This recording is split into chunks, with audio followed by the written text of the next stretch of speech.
Passive House Northwest is extremely fortunate to have Eric Corey Freed presenting his presentation today. Those few of you who don't know of Eric, his CV is just vast and impressive. But some of the highlights to point out is that he has been the vice president of ILFI, the CCO of Eco Districts. He has authored over 11 books and has been named one of the 10 most influential architects working today. Eric's presentation today is entitled WisDumb, which he swears is in a draft form, but we all watching this were extremely impressed and inspired by this work. Thank you, Eric, and everyone enjoy. A special thank you to the sponsors of this particular video: Small Planet Supply, 475 Building Supply, Weber Thompson, Glow European Windows and Doors. Hello, everybody. Sorry we can't all be together in person and hug each other and spread germs and everything, but who knew that a global pandemic would stop all of that from happening? I'm really glad that the conference pulled this together and we were able to still share information and knowledge. I think now it's probably more important than ever. And I would love to see all of you, except that it could potentially kill us. So it's probably a good thing that we're doing this remotely. It's also, this is the first presentation I've ever given in 30 years where I'm in sweatpants. I don't know if you can see this, but I kind of like it. I think this is going to be my thing now, wearing sweatpants. For those of you who don't know, I'm an architect, and my entire career has been focused on sustainability. But also I have a new job that I got recently at Canon Design. And the reason that I chose to work for Canon was because they're one of the top 15 firms in the world, but also they said you can essentially control the 15 million square feet a year that we build and make it better and make it greener. And they have offices all over the country. So it's given me incredible opportunity to really put into place the things that you and I talk about all the time. So the point I'm trying to say is kind of a big deal. That's kind of, if you didn't gather that right away. Okay. It's a bizarre time. And I think things that I say today might become obsolete by tomorrow, given what's going on. And I don't even know why I'm here, frankly. I don't know how Scott talked me into this. I do know that the only reason that I really agreed to do this is because they now have face masks that work with my Face ID on my phone. So, I figured give it a shot, right? What I'm going to show you today is a new talk, and it's a little uneven. And normally my talks, I like to have a narrative. I like to have a beginning and a middle and then eventually an end. And this is going to be more like a Tarantino film, if you know what I mean. It's going to be a little weird, but what are you going to do? You're stuck at home anyway. Tough crap. You have to listen to me anyway. So, and I want to start with something that's affected me greatly in the last few months. And I think probably affected you, which is this teenager, Greta. When she was 15 years old, she had this idea that she would start a climate strike, that she would take off every Friday to protest her government's inaction for climate change. And she started as a party of one. And in less than 13 months later, that grew to 4 million people worldwide. And I know you know this.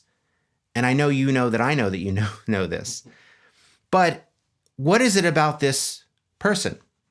We've had activists before. We've had champions before. We've had celebrities even. What about this 15, now 17-year-old girl caught our attention and imagination? And then I saw her address the United Nations. And it affected me deeply. And hopefully you'll be able to hear this, because all of this is an experiment, but hopefully you can hear this. And I know most of you have probably seen this shared on Facebook and Twitter and so forth, but I want to play it now in the context of us being together and talking. I shouldn't be up here. I should be back in school on the other side of the ocean. Yet you all come to us young people for hope. How dare you? You have stolen my dreams and my childhood with your empty words, and yet I'm one of the lucky ones. People are suffering. People are dying. Entire ecosystems are collapsing. We are in the beginning of a mass extinction, and all you can talk about is money and fairy tales of eternal economic growth. How dare you?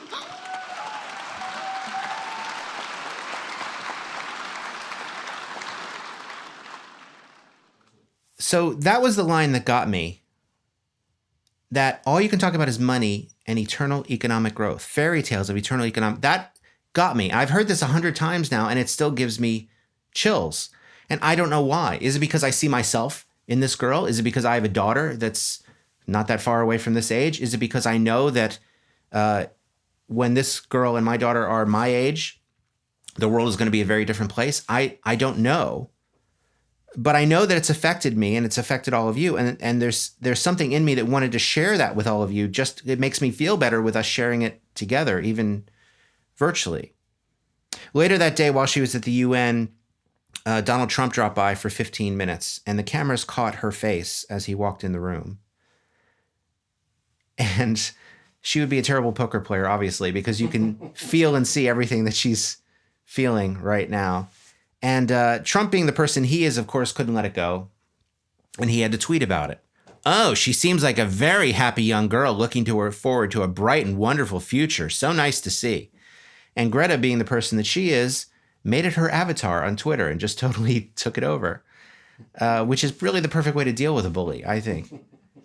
And so there's something about her that's different. And I don't know what it is. I can't explain it, but it gives me something that I hadn't felt in a long time, which is hope, which is amazing. So what I want to share with you today is how I am building on that. And I'm building on it in that I am now sustainability director of a large firm, one of the largest in the country, if not the world. And how do I implement change in a big ship where they tell me that we can't change quickly? And the official title for this talk is what I call WisDumb, D-U-M-B, because it's really talking about all the conventional wisdom and all the mindless mindsets that are a roadblock and obstacles for us to do our work. Because that's really what we're selling here, is we're selling innovation. We're selling change management. You're not selling lead. You're not selling passive house. I mean, those are our tools. But really what we're selling is a grander vision for something better. We're selling innovation. And companies struggle with innovation. These companies were thought of as innovative at one time, but for various reasons, they dropped the ball. They became complacent and they failed to continue to innovate. And as a result, we have a graveyard of potentially cool things that were some of my favorite things ever that are now not innovations anymore. Companies that probably people younger than 20 have never even heard of. But people know how innovation works. You've seen companies innovate. You see it all the time. Apple had a device called the iPod Shuffle and the iPod Nano. They were at their peak of their popularity. They were selling millions of units a month. And Apple said, we've found something better. Any other company, the conventional wisdom would be, let's keep milking that. Let's keep selling that until it just exhausts itself. Apple, at the peak of its popularity, said, we found something better. Let's drop it. And they upset a lot of people, but it didn't matter because they gave us something better. And that's what we need to do with buildings. The history of buildings is the history of technology. Whether we fail to recognize that or not, it's true. Think about it. Architecture is a reflection of the zeitgeist of the technology of the time. Whether it's stacking up stones to create pyramids, or whether it's creating post and beam temples, first out of wood, and then after they burn, then building them out of marble, it's really a story of technology. This was the highest technology at the time. This technology then evolved into Gothic arches, and then eventually buttresses, spanning, making stone dance, for lack of a better word, due to technology. This became then bubbles upon bubbles of Byzantine beauty, essentially. And then we invented new materials and new technologies, and the discovery of iron led to crystal palaces, and then eventually skyscrapers. The history of architecture is the history of technology, but our history has slowed. We kind of peaked. And now we're in this thing of mass production, and we're seeing kind of iterations on a theme. There are people doing amazing things with fabrication, right? I mean, I myself, we're obsessed over this, right? How can we use fabrication to make things better, faster, stronger, healthier, smarter? But these advances in fabrication have not led to advances in materiality, and we're still using the same materials just in kind of more clever ways. So we're in need of an innovation. And the way that we brainstorm, the way that we work in teams, the way that we deliver projects does not give us a system that's conducive to innovation. It's conventional thinking holding us back once again. I'll give you an example. How many of you have stayed in a meeting that were bored out of your mind and wanted to leave, but didn't because of a sense of duty. That's conventional wisdom. That's holding us there. And instead, what we need to adopt is an innovation change management strategy. Remember, behind every crazy idea, every wrong decision, thank you, is a closely held assumption of conventional wisdom that seemed smart at the time, right? And so we're following this conventional wisdom, we're getting to these dumb ideas, which in hindsight we can see as failures. Remember, every single disaster movie you've ever seen has been a scientist saying, we need to do something differently. We need to innovate and change. And some politician usually saying, well, the conventional wisdom says this. And then, of course, disaster. You've seen movies, right? You know what I'm talking about. Listen, there's times when conventional wisdom makes a lot of sense, where conventional wisdom is helpful even, right? Wait an hour after you swim. Never eat an egg salad sandwich from a gas station. I get it. That's good conventional wisdom. When ordering a call girl in Vegas, always get a receipt for tax purposes. All good conventional wisdom. But there are times when conventional wisdom holds us back. And you all are in the breaking of conventional wisdom business. Really, if you think about it. How many of you have been in an office and been freezing? Do you know why? It's because the office standards that we used are based on white men in the 1950s. That's true, right? So all of our standards around human comfort are based on Don Draper, essentially. Which doesn't really apply. How many of you have found your cabinets are too high? Turns out that those are based on tiny little Swedish ladies from the 1800s. I don't know if you knew that. That's not really true. And then how many of you have been to a hotel and found the toilet paper way too far away? That's not even based on a standard. They're just messing with you now. That's basically what's happening. All of that is conventional wisdom. All of that is what I call WisDumb. It's this idea of something's supposed to be a certain way, and it's not really. Because we've been designing our buildings the same way for 200 years now, based on a set of assumptions that are no longer really true, if you really think about it. And the worst part is that none of this is a surprise to anybody. Where we are now, this was the plan. We're not victims here. This was the plan. Let's make an oil-based, fossil fuel-based, car-based culture and design everything around that. That was the plan. That's what we had meant to do. And the last 75 years of policy have all been geared towards that. We didn't realize that in doing that, of course, it would make our planet uninhabitable. But as a result, where are buildings a success? They fail in terms of energy and health and water and waste and resources and cost. And except for you guys who found ways to make them work, the majority of buildings are not that at all. They are failures. And that's what I'm talking about when I'm saying conventional wisdom is holding us back. What we're really fighting is this. This idea that things need to be a certain way. Let me show you how conventional wisdom appears in our like this. This is not what you'd call a good user experience, is it? How many times do you think for the next 20 years your client is going to have, is this it? Is this the one? Is this, oh no, it's this one. How many times do you think that's going to happen? And because of this, we do things almost on autopilot now in conventional wisdom, and we don't even step back and see the larger picture. And then nobody ever questions it or looks at it or says, oh God, that seems off. And then as a result, the quality of the work just suffers and nobody takes any care in it. And then we just do these things that just don't make any sense, that like, who's that for? Some of you might not get this joke right away. It's fine. And these are everywhere in our buildings where we're just on autopilot. We just follow the conventional wisdom. And I'm like, isn't that a problem? I saw this the other day. And it was, is this the suggestion of stairs? Is it messing with you? Then I saw this one in another building. Is this not really a fire? Am I safe? And my favorite one was this one, was because he's sleeping. I mean, he's sleeping, so the quotes are justified, I think. But this conventional wisdom just gets into everything that we do, and we just start doing things that aren't really helpful to people. It's like, who are you benefiting here? And then as a result, when you arrive at places and you're like, who's that for? And then I thought, do they just have these signs everywhere I look? Because technically it's true. Everywhere I look, I am here. And now we're seeing conventional wisdom start to actually be dangerous or harmful to us, and people just gang in because everybody else is doing it, might as well too. Like you see what I'm saying? We're doomed is basically what I'm saying. By the way, conventional wisdom can change. We have examples throughout history of where the conventional wisdom was one thing, and then suddenly, 18 months later, it changed. That's the way it works. But that's what we need to do with our buildings. I oversee 1,200 employees and their sustainability strategies. And I ask them, what's one of the first questions is, what is your structural system? And the answer is usually like, I don't know, steel stud. And I go, why? And they don't have an answer. And then I say, well, what's your spacing? I don't know, 16 inches on center. What else? Well, why? Did you know we can switch it to 24? Did you know we can make the walls thicker? We can, turn it from an R13 to hopefully an R19 or an R30 just by being smarter. I can strip 33% of the steel out of it. And so it's that level of thinking, that complacency, that conventional wisdom that gives us this.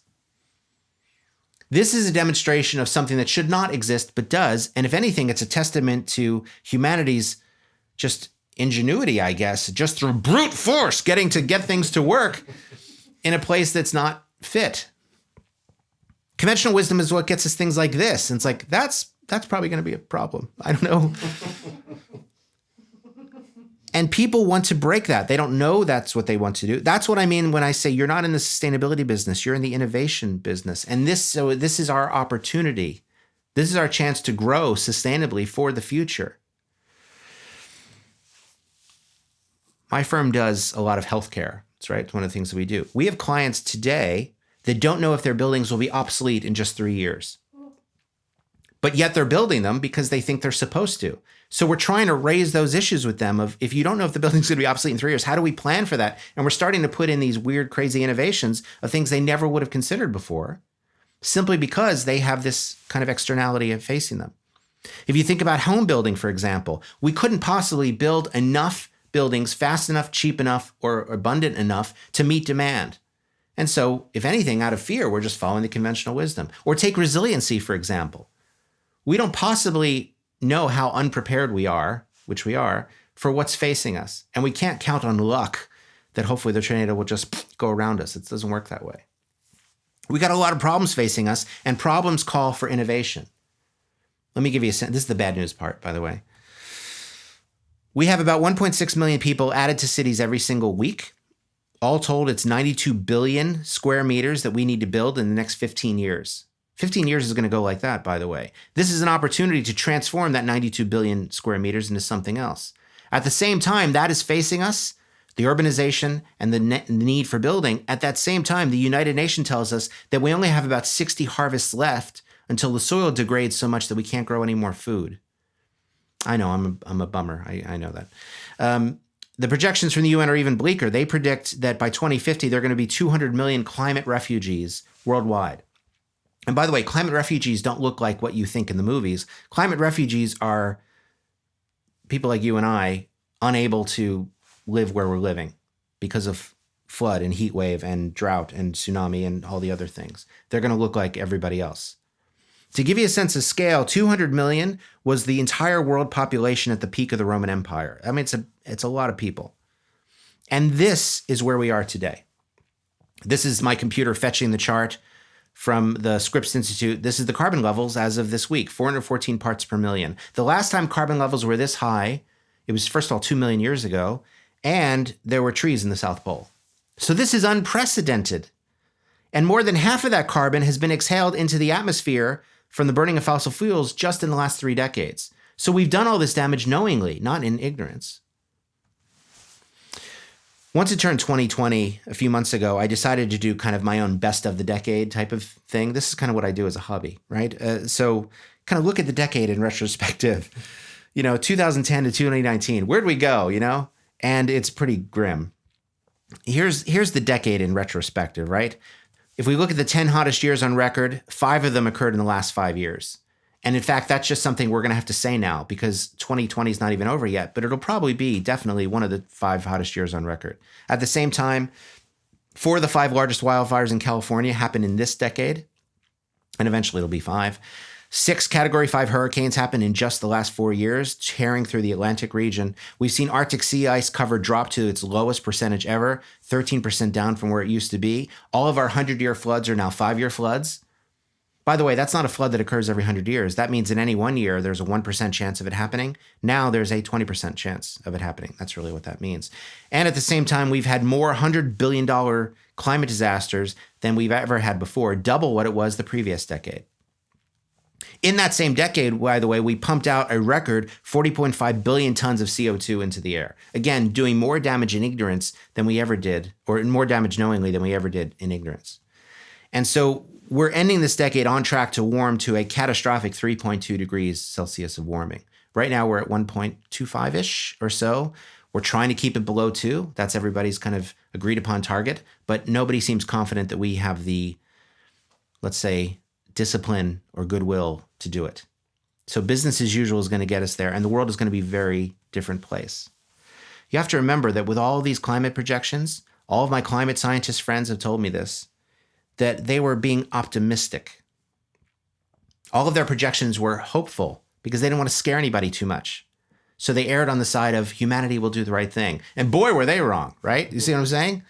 Let me show you what I mean. Every single president since JFK has been made aware of the climate crisis. These are letters from 1961, and then there's one to Clinton in 97. Every single president since JFK has been made aware of this, and yet nothing's really been done. President Ford, remember him, said, we need inadvertent global climate modifications immediately. That was in 76. At the same time, this is a chart from ExxonMobil. This is from 1982. In 1982, they accurately predicted that our carbon levels would be about 415 parts per million in 2020. They really nailed it. Those guys are pretty smart. Holy crap. And at that time, Exxon did two things. They started a course for how they as a company can prepare for climate change. And the second thing they did was, how do we disinform the public so that way we're not to blame? And they started a disinformation campaign starting in the 80s that still goes on to this day. How do you change a company like that? What would a good Exxon even look like? It couldn't. I mean, unless they're going to start selling baby formula, I don't know what else they could do. I don't see how they have to cease to exist. And that idea that we're all going to get better, I don't know about you, but I feel like I've abandoned that idea. That idea that we're all going to become profoundly better people and want to be environmentalists. I don't know if you've looked around lately, but most people are douchebags. They're terrible people. And so I've given up on that strategy. Now let's force it on them. Let's just push it on all of them. Let's save the terrible planet with the terrible douchebags like we are. That's basically and there is no time to do this. We have to do this now. We've run out of time. I was in a meeting. This is true. I was in a meeting 2 weeks ago before the quarantine. And I won't say the organization, but the person in the meeting said, well, you know, our plan is to cut 80% of carbon emissions to 1990 levels by 2020. And I said, you know, it's March 2020, right? Like, you know. And she's like, what do you mean? I'm like, you're late. You're basically, she'd been saying that bullet point for the last 10 years because that's what the marketing was fed to her. You know, we're going to do 80% reduction, and they just didn't do anything really. So that's why we need a change. But I know that change is difficult. I myself have undergone changes, as have you, right? For instance, I drive an electric car. Our house is completely off grid, right? We buy RECs and a mixture of renewables. We try not to eat meat anymore. Only chicken. I don't like chickens. Chickens are jerks. So we eat a lot of chicken, but no other meat. And we do other things. You know, we bring our bags to the grocery, typical Pacific Northwest type of stuff. And I have to tell you, after doing all these changes and everything, let me tell you, it's a huge pain in the ass. It's a really difficult thing. It's really hard. I get it. So I get why people fear change. I'm not offering change for change's sake. I'm offering change as an opportunity. Change doesn't mean that you're going to end up looking like this. I mean, if you want to, great, go for it. But really, I'm offering opportunity. And I think that if you're facing the climate crisis, something as insurmountable as that, it really falls into two buckets. You're either one of two types of people. Either you're the type that sees the science and you're, like me, scared of the science. Because that's where I am. I see the science, I see it, and I'm terrified. Or you're scared of the change the science indicates. I don't think there's really climate deniers. I think there's climate delayers. But I think it's because they're scared of the change that they think is going to come. And it turns out that our brain is wired not to innovate. It's actually part of our brains tell us not to do something unknown. It's a protection mechanism deep in our weird cave people, monkey brains. And so you're literally wired not to innovate. Your brain is trying to talk you out of it. And that's what I'm facing in the firm. Everybody in my firm and all of our clients that I talk to, they're excited about sustainability. They're all on board. But when it comes to actually changing what they do, they're like, you know what I mean? That's the way it works. So how do you innovate your way to a zero carbon world when our brains are telling us, stop it, don't do it, stop, get off, like basically at every turn? I read this book about, this is about the Cuban Missile Crisis, seemingly unrelated, called The Essence of Decision. And in it, the author says that the leaders weren't really seeking a course of action. They were seeking approval. They don't want advice. They just want approval. And I think that's how conventional wisdom pervades itself. There's a famous story, and a lot of you architects have heard this, when Sir Christopher Wren, who designed the St. Paul's Cathedral in London, a beautiful building, he was walking the grounds, touring the site during the construction. And he saw 3 different stonemasons. And he said to the first one, "What are you doing?" And the first guy said, "I'm cutting stone." I'm not going to do the accent, but you get the idea. And then he turned to a second one. He said, "What are you doing?" He said, "I'm earning a wage." Is that a good English accent? Perfect. Yeah. And then he turned to the third one and he said, "What are you doing?" And the third one said, "I'm building a great cathedral." And from that story, you realize that's what you want. You want to instill a clear vision in everybody's head of getting everybody to strive to build that cathedral. You want to get buy-in from everybody. In other words, you have to choose innovation. You have to make innovation happen. That's my strategy with a firm of 1,200 people with 20 offices. I'm getting buy-in from different levels at different approaches because I want them all to realize the cathedral that we're all building together. Because it's not just about making green buildings today. It's about the green buildings of tomorrow that really could look like this. Imagine modifying the DNA code of plants to grow living buildings. We can revolutionize construction, architecture, and gardening, creating entire cities out of living organic material. You have to choose a future like that. Innovation doesn't just happen. It's not going to, and it's certainly not going to happen given the way that we normally run our firms, right? It's just not going to happen.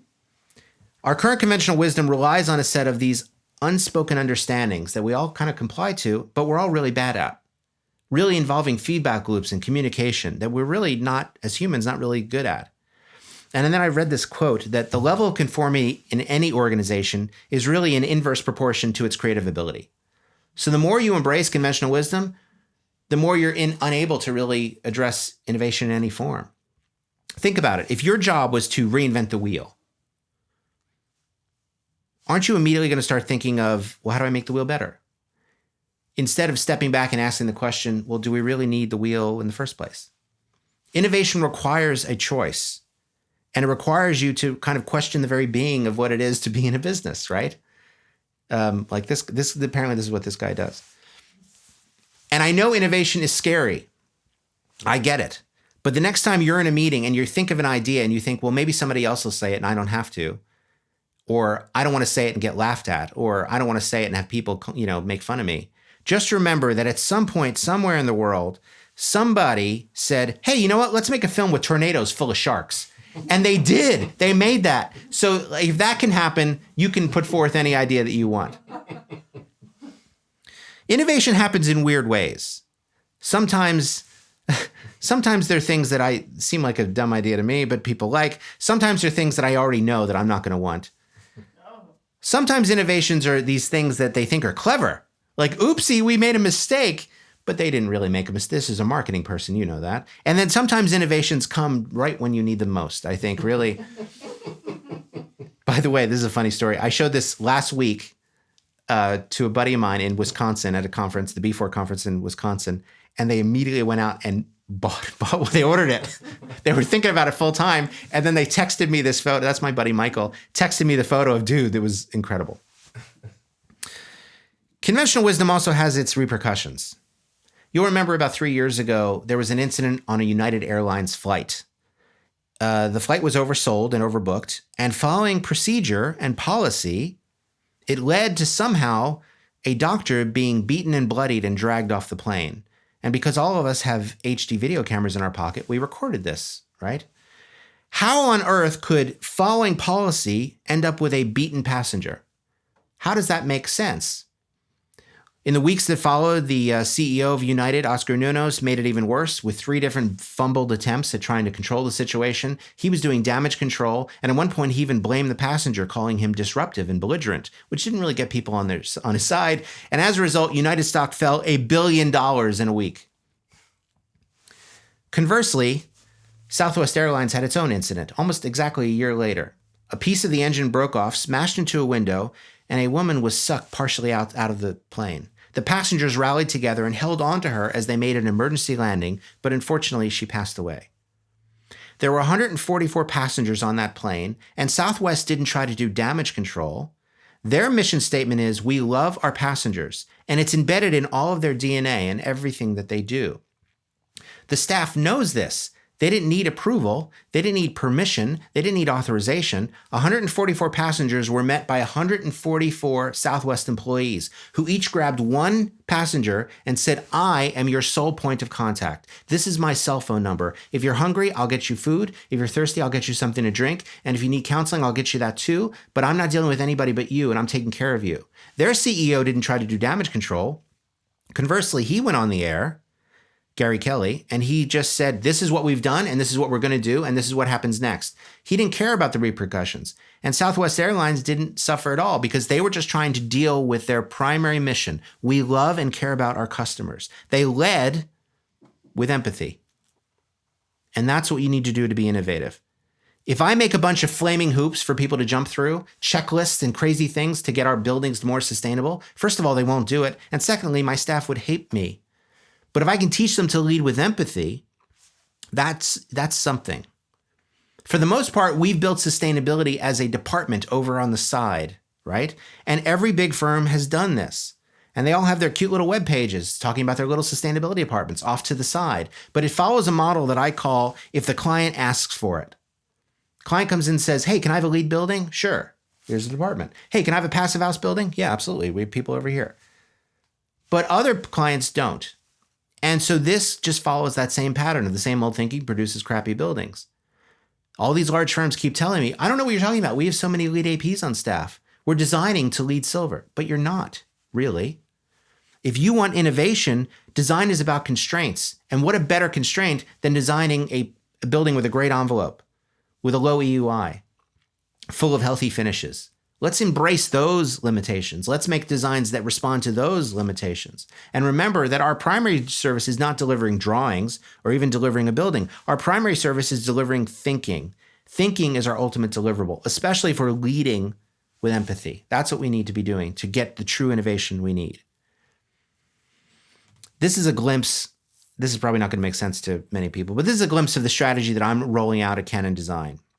And you'll see it's fighting on all fronts. From the pursuit phase, through the shortlist, into the kickoff interview, through schematic design, through DD, through CA, all the way, including eventually post-occupancy. I'm fighting it on all fronts because I need to bake it into the DNA of everything we do. Why? Not because they asked me to, but more important, because we need to. The world has changed. 130 different banks with over 47 trillion in assets, and this is Deutsche Bank, Citigroup, Barclays, I mean, they're pretty big firms, have adopted unilaterally these UN-backed climate policies that shift their loan books away from fossil fuels. They're divesting completely from fossil fuels. New York set these new rules just recently, by the way, for its biggest emitters, and they're targeting buildings. Concrete is now in the sights of being emitted because of the embodied carbon that concrete represents. And now there are calls for people to just not use concrete in any of their projects whatsoever. And now that we've done that with concrete, they're doing it with steel now. In fact, concrete, steel, and aluminum are already probably about half to 85% of all your embodied carbon in your project, which is giving way to new technologies like mass timber. And we are in the mass timber capital of the world. I don't know if you realize that. And I know some of you are already working on these projects, and it's amazing. But this is happening everywhere. And I'm pushing for this on every discussion we're having on every project because I have to. Even under this administration, renewable investments have hit an all-time high for 2019, and they'll hit a new high in 2020. At the same time, the biggest carbon dioxide emitter in all of Europe, RWE, said that they're going carbon neutral by 2040. And the governor of the Bank of England warned that any business that's not addressing this, not addressing the climate crisis, is eventually going to go bankrupt. In other words, be obsolete. At the same time, Moody's, the credit rating agency, they bought a climate data firm because they see that's their future in terms of talking risk, preparing for that. So we need to talk about this. We can't follow that if the client asks for it approach. We need to basically come in and offer it to every client. This is Nikola Tesla. And in 1926, he unveiled a wireless vision for the world. Let me read it to you and see if it sounds familiar. We shall be able to communicate with one another instantly, irrespective of distance. Not only this, but through television and telephony, we shall see each other and hear one another as perfectly as though we were face to face, despite intervening distances of thousands of miles, and the instruments through which we shall be able to do this will be amazingly simple compared with our present telephone. A man will be able to carry one in his vest pocket. That was 1926, and now almost 100 years later, holy crap, he was right. It was perfectly right. So let's instill that vision in clients. Selling sustainability doesn't work because it follows this conundrum of good versus evil, right? I'll give you an example. Which is better, paper or plastic? Exactly. Well, plastic's made of plastic, and that's bad, but it's reusable, and that's good. But paper's made from trees, and that's bad or good. I'm not really sure. Oh, wait, the state decided for me, and they just banned plastic bags anyway, so now I have a reusable one. Is that better? Who knows? I don't know. I'll give you an even dumber one. Which is better for you? An apple a day keeps the doctor away, or don't eat the peel because it's full of pesticides. But the peel also has all the fiber, but it also has the pesticides. So what do I eat half the apple? What do I do? There is no good or bad here. It is a cloudy marketing message at best. And so you don't sell sustainability, you sell outcome. Remember, everything our parents told us was good for us actually turned out to be bad for us. Red meat, milk, college, all of that stuff is just bad. It's bad for us. And now we see it. I see it now with almond milk. I have friends mad at me because we bought almond milk. I'm like, well, it seems, no, dude, you got to be oat milk and it's got to be this, but from this brand and not this brand. And I'm like, I'm done. I'm out. Which probably explains why the cover of Maclean's in Canada was like this just a few months ago, which is, it could go either way, really. It's also the reason why we were able to ban straws, but not, I don't know, assault weapons. You know what I mean? Straws are bad. That's clear message. I've heard now, by the way, that, balloons are bad, but I'm sure as hell not going to be the person to ban them. I don't want to be that guy. So the process is imperfect. It's messy. It's supposed to be. These are the tools that I use to get that buy-in, insight. But the best one of all is just conversation, raising the issue, not waiting to be asked, participation. Remember, it's not about the ideas. The ideas are easy. Ideas are fun. I'll produce ideas all day. It's really about making them happen. That's when you got to pay me, right? Putting them into place. I'll brainstorm ideas with you all day. I don't care. But putting them in action, that's the hard part for all of us. And you're already good at that. That's the point. Your staff requires certain things to get innovation, right? Innovation requires faster communication, faster measurement, faster feedback loops, and a vision for what that looks like. But your staff specifically need room for the innovation, time to follow the innovation, and then believe it or not, they need rewards for that innovation. And if they're afraid to bring up ideas, you could even embrace it and say, let's have the dumbest idea of the week contest. And that goes to Scott for whatever, right? For wearing that shirt. But you can reward it in a fun way. But remember that our mission here is empathy, to get into our clients' shoes and in their heads and understand what they want. So I'm going to give you some tips of how to do that. First of all, I want you to start taking charge of the agenda, whatever that means. So at the first meeting, the kickoff meeting, or even just the interview, take hold of it. Don't just passively go along. But what we do is we invite the operations people into the meeting along with the capital people. So the checkbook people are hearing from the operations people who pay the monthly bills. And suddenly that spawns discussions around life cycle costing. It's surprisingly effective. And so if we're dealing with a healthcare organization or a university or whomever, they don't even know their own operations people. I mean, they know their name, but they've never actually met. And so we'll just take charge of that agenda and make it happen. Because this is what we're facing, basically. So we need this innovation. Now, 3D printing is going to get us some of the way there, maybe. Prefabrication will get us some of the way there, right? Automation hasn't quite yet, but it'll get us some of the way there. But what I'm really waiting for are the big future things. And we need to build sustainability into that because this is our future. By the way, there's a company now that does these adaptive floor plans that you drag and drop to the size and it'll automatically furnish the plan based on an efficient layout. It's kind of cool. So because of this, I'm adopting an innovation strategy. I'm going to show it to you. This is my new focus. I think I showed this to you last year at the conference too, but it's still true, which is first radical efficiency. And that we all know that one, right? We're good at that. Radical sufficiency, radical simplicity, radical electrification. Let's stop burning things inside buildings. That's really annoying. Radical decarbonization. Let's clear the air. And radical restoration. And by the way, this came about with an argument I had with Lloyd Alter, who's a friend of mine.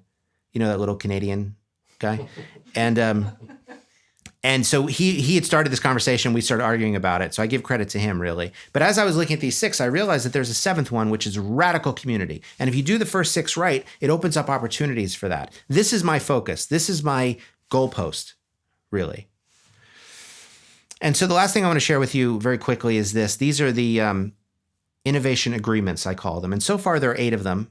And they're still a work in progress. And they come from my work with all of those cities and all of those organizations trying to get sustainability buy-in. And the first one is, you can't change a system that refuses to change. You need permission and you need authority to make the changes, and you need that up front. Second, you need to set the goal. You need to know your end game. You need to know where you're headed.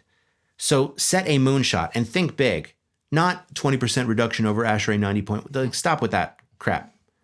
Every building net zero, period. That's your goal, really, isn't it? Innovation number 3, you can make complex ideas very simple, not by trying to educate the client, but by leading with benefit, selling them on outcome, gathering buy-in. That's what we do. Don't sell them on lead. Sell them on the benefits that lead brings. Don't sell them on passive house. Sell them on the benefits that passive house brings them, right? And focus on the why before you get to the how. And I know you're a nerdy group. I know that. And you like the how. The how's exciting and you can't wait to talk about it. Well, that's why we have each other. With the client, you don't need to do that. Focus on the why, and you can avoid a lot of landmines that way. Trust me. Number 5, avoid the trap of language. I try not to use the word sustainability with clients anymore because it is such a loaded word with baggage and history. So sometimes we'll invent new words. That's even better. But at the very least, just be mindful of those words. And it's starting now a little bit with resilience, right? That's becoming a bit of a loaded word. So we're talking about, future-proofing. That's kind of a made-up word that we're using as an example. Number 6, balance the results. Don't just focus on the long term. Don't just focus on the short term, but kind of focus on a bunch of things because you got to keep them motivated throughout this process and really try to make it count. Number 7, don't just assume because something's broken that you need to throw it away.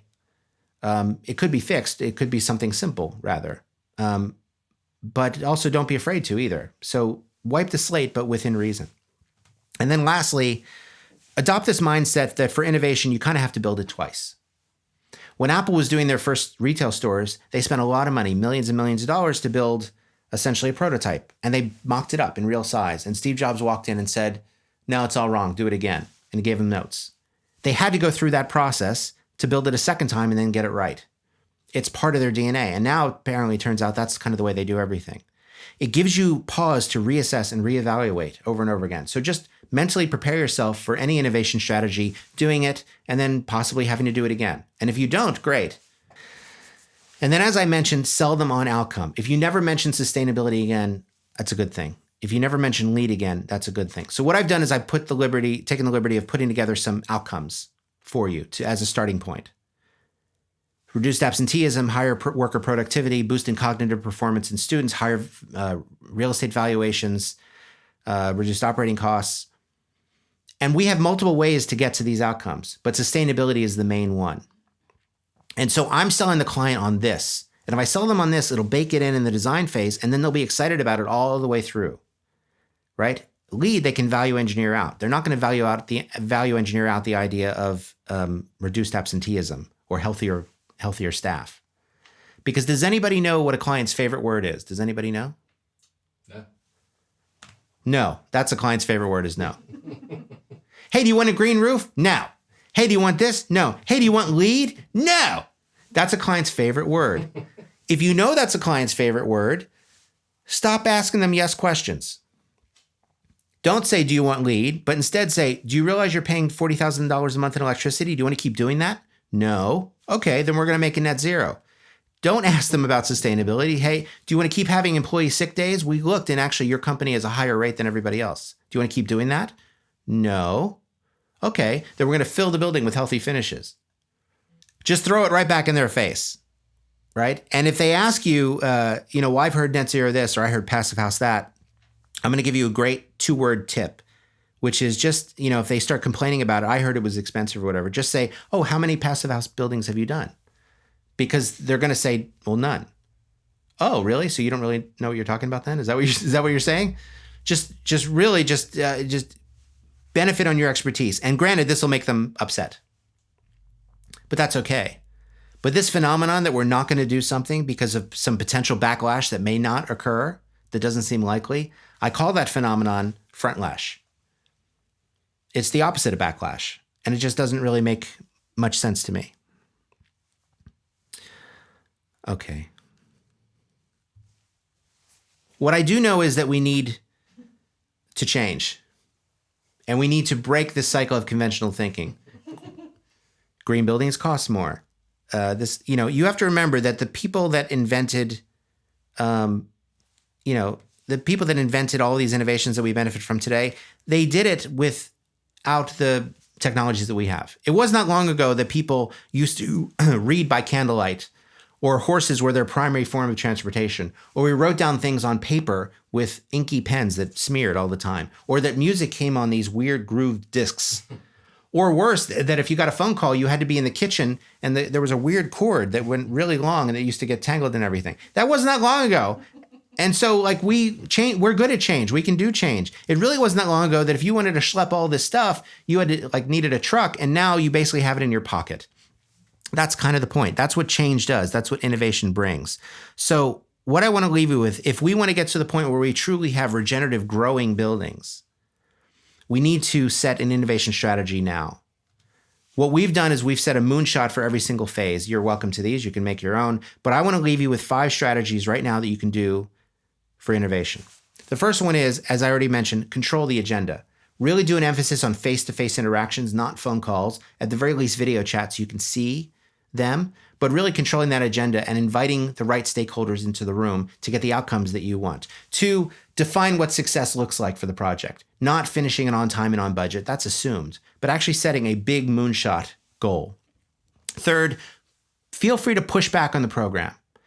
Their OPR, their BOD, their architectural program, whatever they're giving you, feel free to, at the very start, push back on it. We have clients that come in and say, we want a LEED Gold building. And I say, no, you don't. You might want a net zero building. Let's talk about that. I push back on it because I think it's our job to. Just like if you had a client that came in and said, I need 5,000 square feet of filing space. Really? How much do you use that filing, really? Right? And let's talk about that. I think we should do the same thing with sustainability. 4th, you need to empower your staff and your team to feel that they can bring up sustainability solutions at every angle and every phase, and they need to push. And therefore, we need to check in at each phase to make them better projects. It can't be a discussion we have at the beginning and it never comes up again. We have to talk about it repeatedly. So we bake in these outcomes, we check in on those outcomes throughout the entire project, all the way through post-occupancy. And then as a little bonus thing, there are 3 questions I want you to just think about vaguely.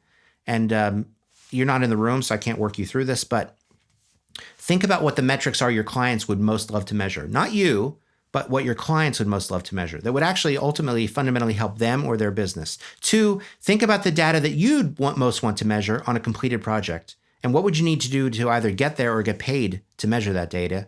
And then 3, what is the one service that you really feel you should offer to your clients that maybe you're not? And I just want to put that out as a form of discussion. If you want to kind of check in, you can text the word green to this cell phone number. This is not my cell phone number. Don't send dick pics to this number. This is not my number. I mean, you can have my number for that, but this is not it. Just text the word green to that number and you'll get an automated response.